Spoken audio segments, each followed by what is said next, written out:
All right, team, big news as the NRL may be on the verge of the biggest media deal in Australian sports history. New reports suggest a deal worth $5 billion has been agreed in principle between the NRL, DAZN, which owns Kayo and Foxtel, and Nine Entertainment, which owns Nine Now and Channel 9, of course, and Stan. If confirmed, it would be much bigger than the AFL's current deal with Seven and Foxtel. But here's the thing. After months of speculation about Amazon, about Stan Sport, Seven and even Channel 10 potentially changing the way we all watch rugby league in this country, this deal could end up looking pretty familiar. So what do we actually know? What don't we know? And what are the big questions that still need to be answered? Plenty to get stuck into today. So let's get into it, because if you want to know what's really going on in sport, you got to follow the money. And now it's time. It's time! It's time for Moneyball. Moneyball. Are you familiar with the story of Moneyball? Hey team, welcome to Moneyball, the business of sport, the show for sports insiders and for fans that want to know what is really going on in the game. I'm your host, Scott Keenan, and if you do like the show, please like and subscribe on YouTube or give us a 5-star rating and a review on Apple Podcasts. It helps other people to find the show just like you have. Hey, I want you to get busy in the comments on this one, because there is one thing I've learned in the last few months, and that is people have very strong opinions on how and where they like to watch their footy. And this is a big story today. I've talked a lot about how important it is for genuine competition in these NRL rights negotiations for the NRL to be able to drive that price up. And at $5 billion, this is higher than anybody had speculated. It is an absolutely smashing result if the deal is to be finalised. It is good for the game's administration. It sets the NRL up for the future as it expands the competition with more teams, makes the women's game bigger as well, and it secures the future of the game financially. And a $5 billion deal would also provide some security for Nine and DAZN, whose businesses are built around the NRL and built around live sport. But I do wonder whether there is maybe a bit of a missed opportunity for fans here, and I'll talk a little bit more about this today, because if the status quo remains, it means the only competition was really on price and not on the product. And as a fan of the NRL, I love seeing innovation in the game, but I also like seeing change and innovation in the way that it's covered as well. And if there's no real competition between broadcasters, I've got to ask, what is going to drive them to put forward a better product for fans in the future?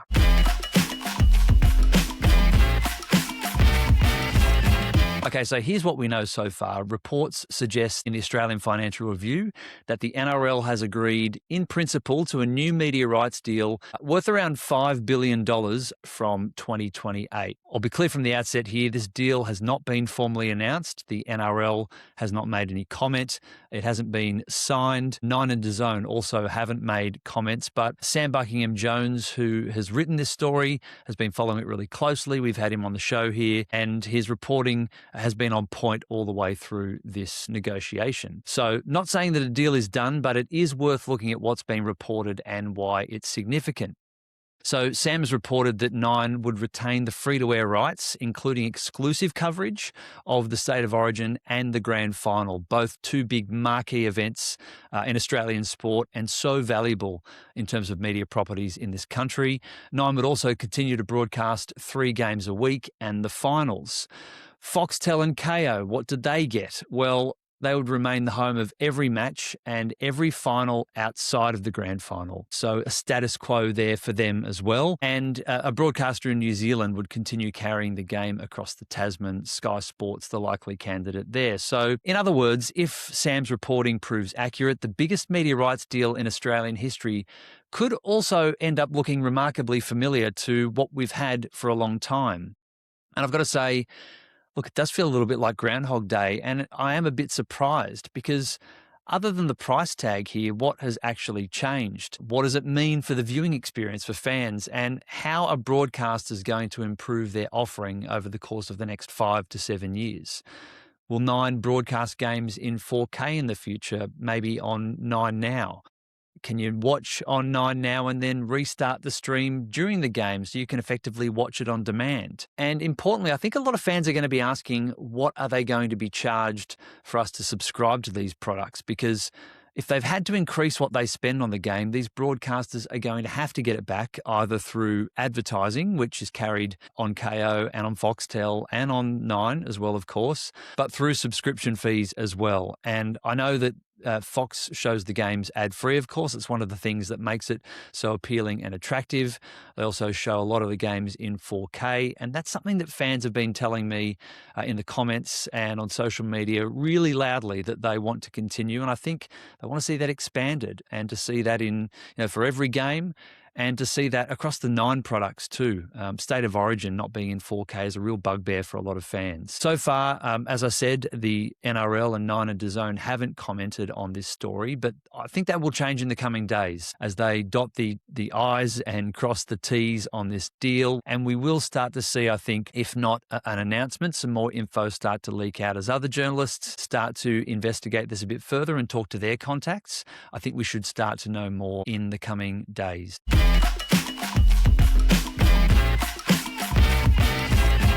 So the number is huge. It is bigger than anything we've seen in Australian sports history, and the NRL must be absolutely thrilled. Super impressive, and it really does show the value of live sports. But what makes this interesting, and so interesting, is how we got here.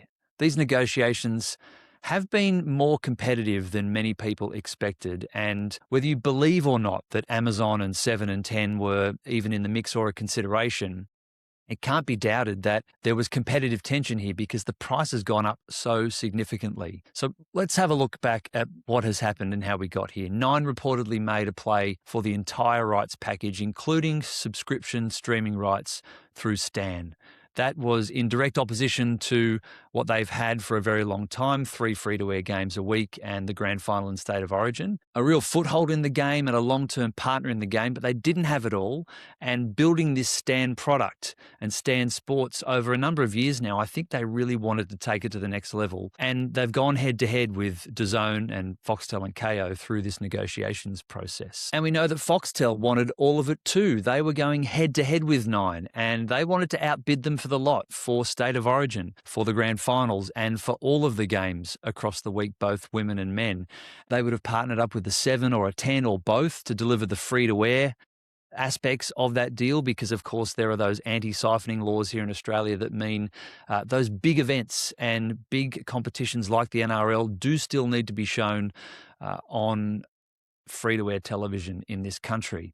Amazon was interested as well. I've talked about this here on the show and others have reported on it, that Amazon was interested in State of Origin rights and potentially one night a week, a way to bring more NRL fans into their ecosystem of Amazon Music, Amazon Prime Video, and shopping online through their platform, which has grown and is growing. I understand the number of people that have subscribed to Amazon Prime is in the millions in Australia. And so having a property and having a reason for people to stay subscribed and to keep coming back for the NRL and then be a bit of a funnel for all of their other products, I think would have been quite appealing. That's what they were doing in the US. They do it in Canada with the hockey, and they do it in Europe as well with football. And I think that was a play that they were looking at here. 7 as well did bid and was very much interested in State of Origin. They were talking about that through their CEO, who's been appointed in recent weeks. He's an NRL fan. He's a Queenslander. And there was genuine interest from 7. But it seems as though 9 and Foxtel both came in really hard,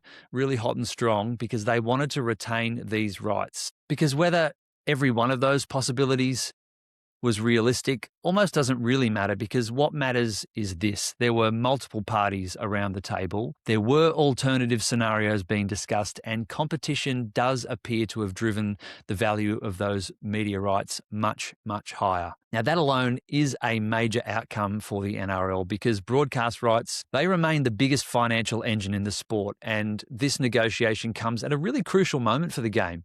The NRL is preparing to introduce 2 new teams, the Perth Bears and the Papua New Guinea Chiefs, over the life of this next deal. Of course, the Bears come in next year before this deal kicks off, and then PNG come in 2028, which gives them 19 teams. That means more games that can be broadcast on TV, but it means more players that have to be paid and funded too, more investment, more participation opportunities, and a bigger competition to fund. So while they're getting more money, there are going to be more outgoings as well.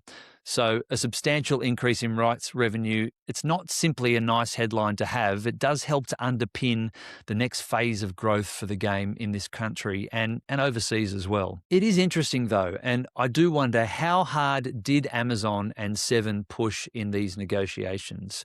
Were they serious about their bids? I mean, you make a bid, you're obviously serious, but I wonder how far they were prepared to go. And I wonder as well, did the NRL really entertain their offers, or do you think their first and best strategy was to stick with Nine and DAZN as a first preference and drive up the price as much as possible with the competition in negotiations? Because for the first time, it does seem as though the NRL were open to the idea of breaking up some of their big assets across the broadcast rights, or at least that's the story that we were told. The State of Origin was potentially up for grabs, and there were other properties. Maybe they were considering an Amazon or a Seven to get one game a week. And it is interesting as well, I think, that they do appear to have stuck with what they know, with Nine and with DAZN/Foxtel and Kayo. It is easier in business, I think, to keep working with partners that you know and hopefully that you trust as well. It is easier to do that than to make a change, to do something different, to have to learn to work with another partner, with another supplier, and to educate them on what's important to you as a brand and a business. There is huge risk in that, in making a change like that. And maybe, just maybe, weighing up the offers of all of the bidders, that risk felt a little too big for the NRL to take. Or another way to look at it, maybe the offers from Nine and DAZN were just too compelling on their own. They have the assets now. They've got those competitions and they've got those games, and they don't want to give them up. If they both wanted everything, maybe this was their fallback position. Because in my mind, winning something in this media environment that they're in would have been much better, a whole lot better than losing everything. And that was the risk, that if Foxtel won everything, Nine could potentially lose everything because they may not have been the free-to-air partner. And if Nine and Stan won everything, it would mean that Foxtel was on the out. The game is important to both of these businesses. I've been saying for a long time that I think Nine and DAZN and the NRL have kind of become codependent. They all need each other. It doesn't mean that that was the way that the deal was going to go, but I think the reporting on this deal and where it's up to in these negotiations is proof of that thesis. The other thing that I'll be watching really closely is what this deal, when it's finalised, might mean for fans. Because one thing that has come through really clearly in the comments on YouTube and on social media over the past few weeks is that supporters don't just care about the number. There's certainly interest there about how much the game makes, but what fans care about is the experience that they have in the stadium and at home watching on TV. They want better streaming. They want better apps, 4K resolution, better integration between the platforms, and better access to content and highlights. Most of all, I think fans want innovation, and they want to feel like the game is moving forward and they're not just watching it the same way now as they were 5, 10 or 15 years ago. And Foxtel has changed the game. They've done some things differently over the last 10 years. And Nine has too, but I think fans would like to see more innovation from both companies in the future, that's for sure. And if the broadcast structure ultimately remains largely the same, I do think it is a fair question to ask, what gets better for the fan over the next 5 years? Because if you've got to pay more, what more are you going to get as a fan? Maybe there are commitments around technology and product development. Maybe there are new features or experiences that are still to come. We simply don't know yet. And look, that's probably where we should leave it today. What we do know, though, is this, that highly credible reporting suggests that the NRL is on the verge of a record-breaking media rights agreement. Incredible, really. What we don't know yet is how it may be structured, how much of the reported value is cash, and what commitments sit behind it, how much could be contra and advertising, which could make up some of this deal for both Nine and for Foxtel. And the big question, whether fans will notice a meaningful difference in how they consume rugby league in the future. Those answers will really just come when and if the deal is formally announced by the NRL. Moneyball.